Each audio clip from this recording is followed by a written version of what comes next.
So Jeremy is suing for a collective $9 million. You better buckle up, Buttercup, because the law is coming for you. Dollars and cents. You go online and you defame someone, you pay the price. That's it. There is nothing else. Like-minded people find like-minded people. Birds of a marked feather flock together. I love my haters. Calling him a phobe, threatening people, psycho douchebag, and more heinous stuff I don't even want to say on camera. I can tell you from the bottom of my heart, my friend, no matter what, I have your back. I know a lot of people have abandoned you, turned their backs on you. Not this schmuck. I'm here to stay. I'm here for you, brother.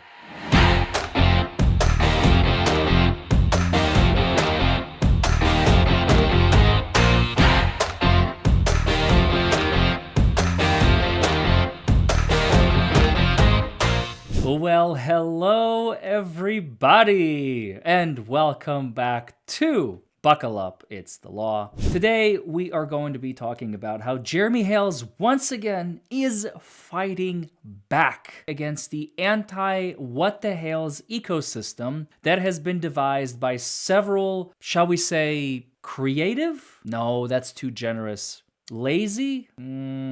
I don't want to call them dumb because that's too obvious. Masterminds behind this whole operation. A lawsuit was filed by Jeremy in the Gainesville division of the Florida courthouse, in which he named Lynette Preston, John Cook, BBB, you all know who that is. I'm not going to mention his name out loud because he deserves no recognition whatsoever. Lisa Weeks, Marla Hughes, Patty D'Agostino, David HELM, Robert Kesey, David Teschendorf, and John Doe. I may have missed one. I thought there were 10. But it's so difficult to keep up with all the also known ases that they have. And the John Doe is none other than Ray Bonecrusher? Ray? Good old Ray? That one I was not expecting. Some of these names I knew they were coming because if you remember Randy Shockett and Doreen Inclease, who have been spearheading all of the litigation on behalf of Jeremy Hales and myself in the previous lawsuit that was filed against us back in August of 2024, that has since been dismissed in December of 2024. But it's not over because we're still seeking sanctions. However, in this case, Ray was kind of like on our side for a minute, and then he left. He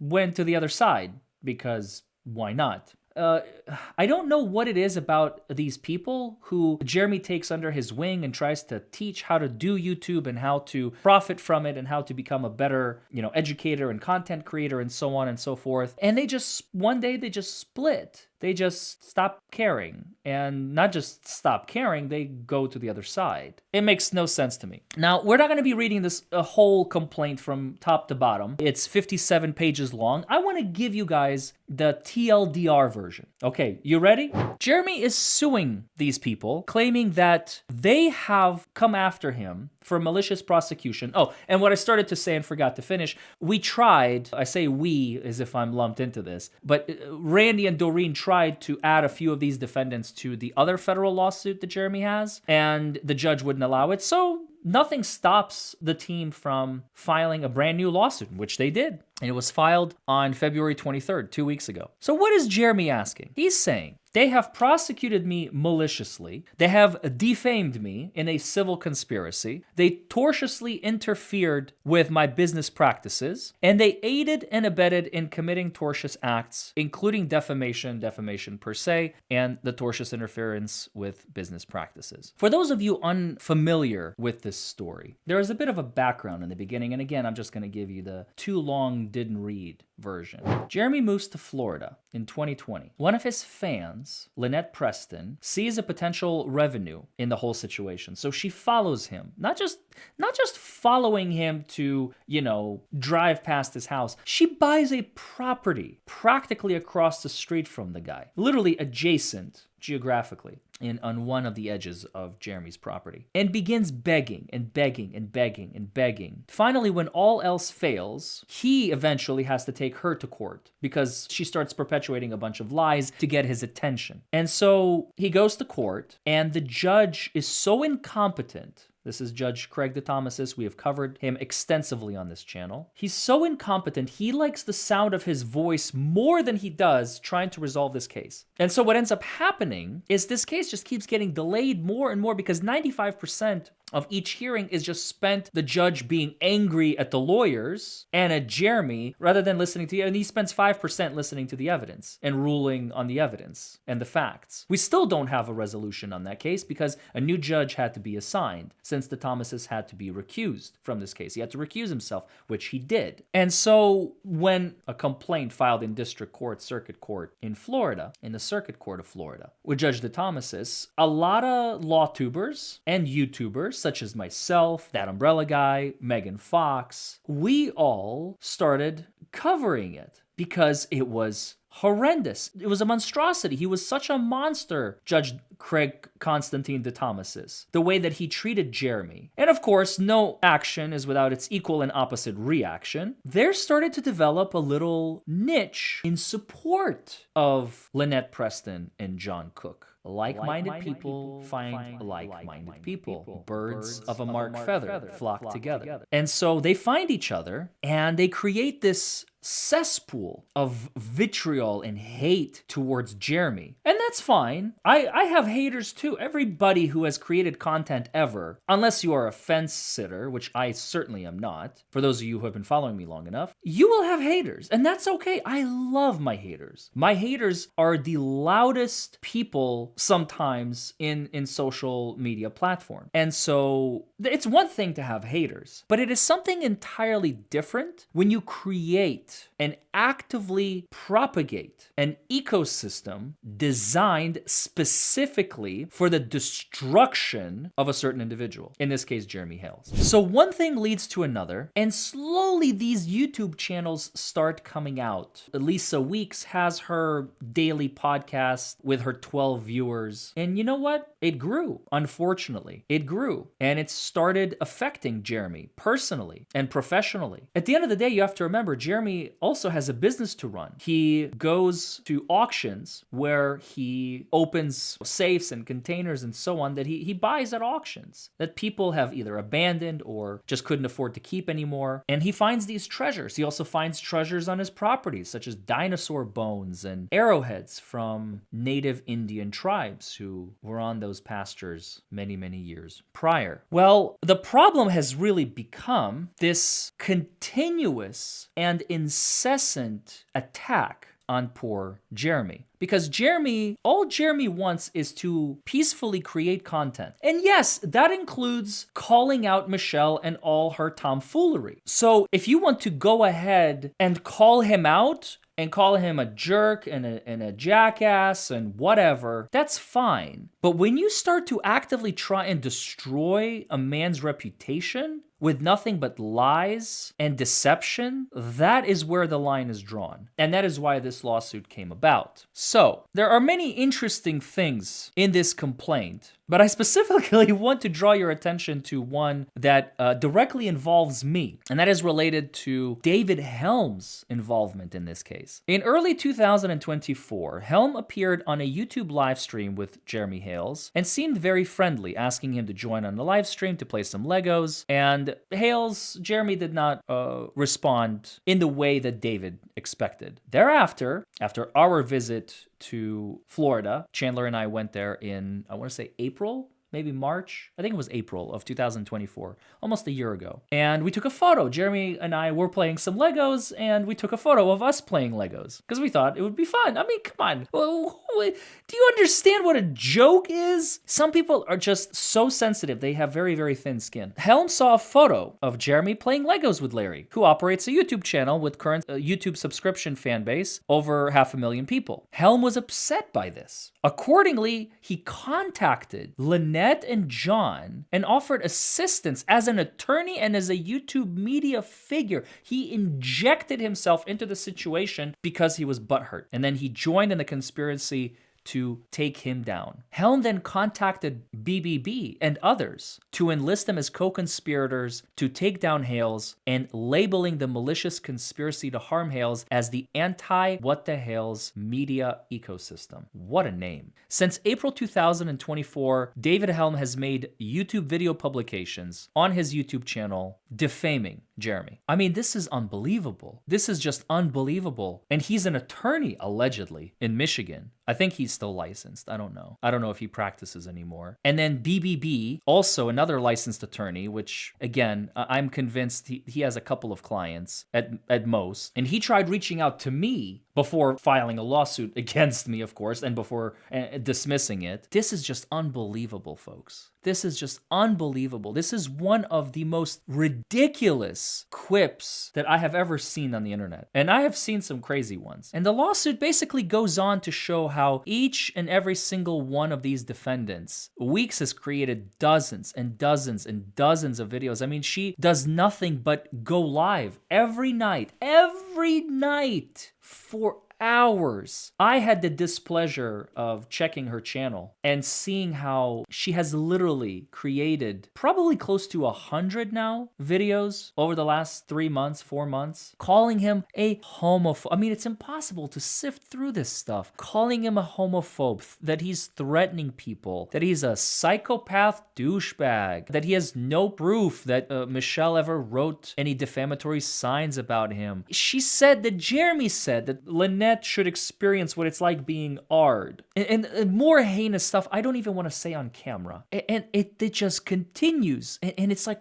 one after another. They keep joining this anti-what the hell's ecosystem. And for what? I'll tell you what. The exact thing that I am making this video for right now. Dollars and cents.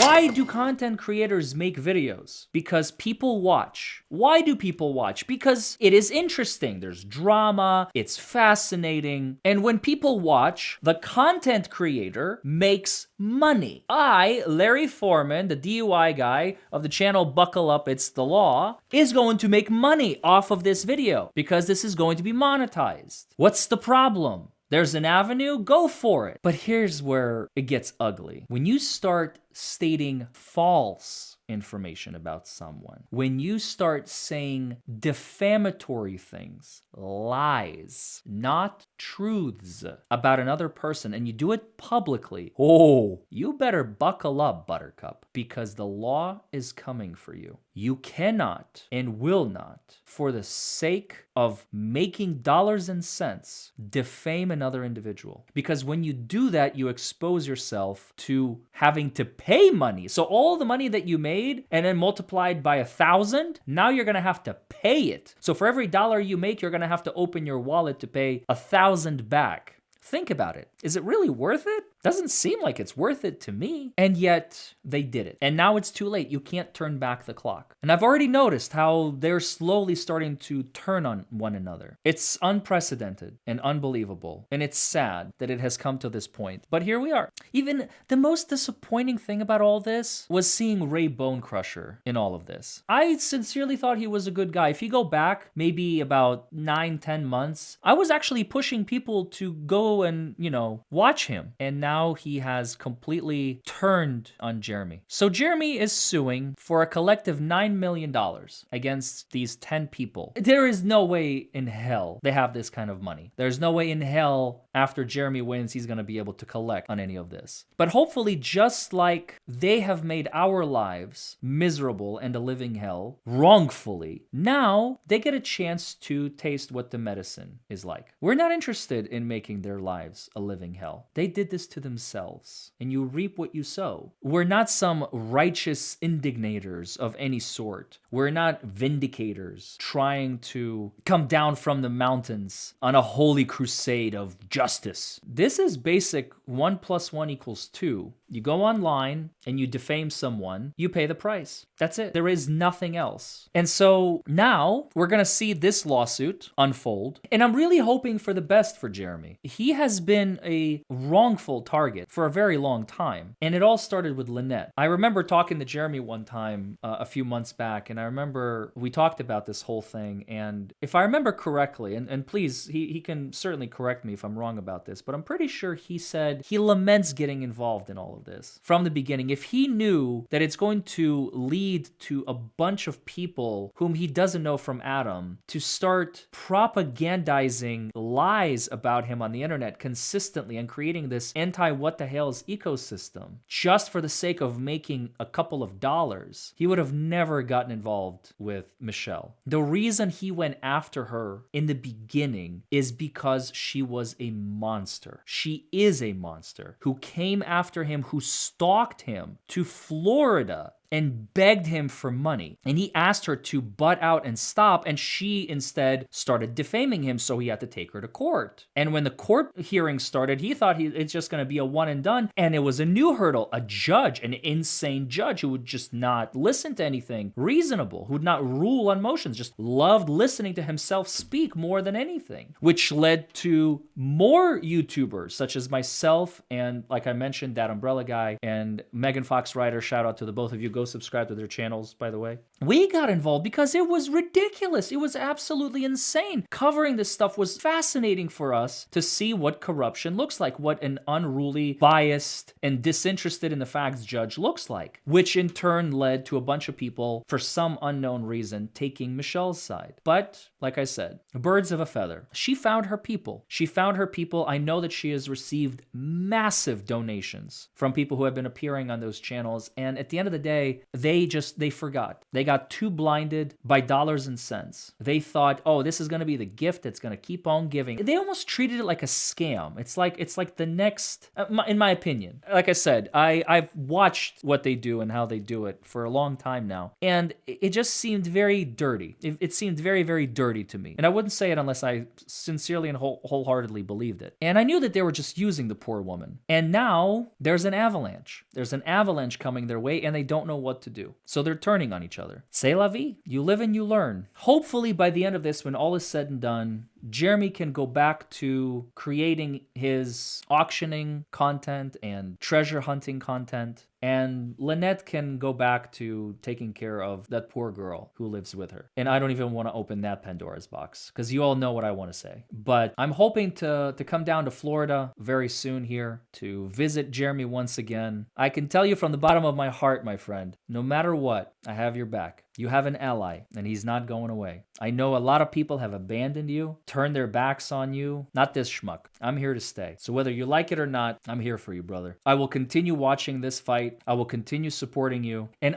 by God, I will continue making positive content, supporting the good cause and the good people whom I've grown friendships with over the last year now. It's hard to believe it's been a year. And of course, I'm talking about Mark Feather. Shout out to you, my friend. I now have you in every stream. Every stream I will ever have, Mark Feather is with me. Doreen Inkleys, Randy Shockett, Jeremy Hales, George Hales, and the rest of the group. I apologize. I don't want to spend too much time naming people off. You know who you are. We have met, and I cannot wait to see you again. Bye, everybody.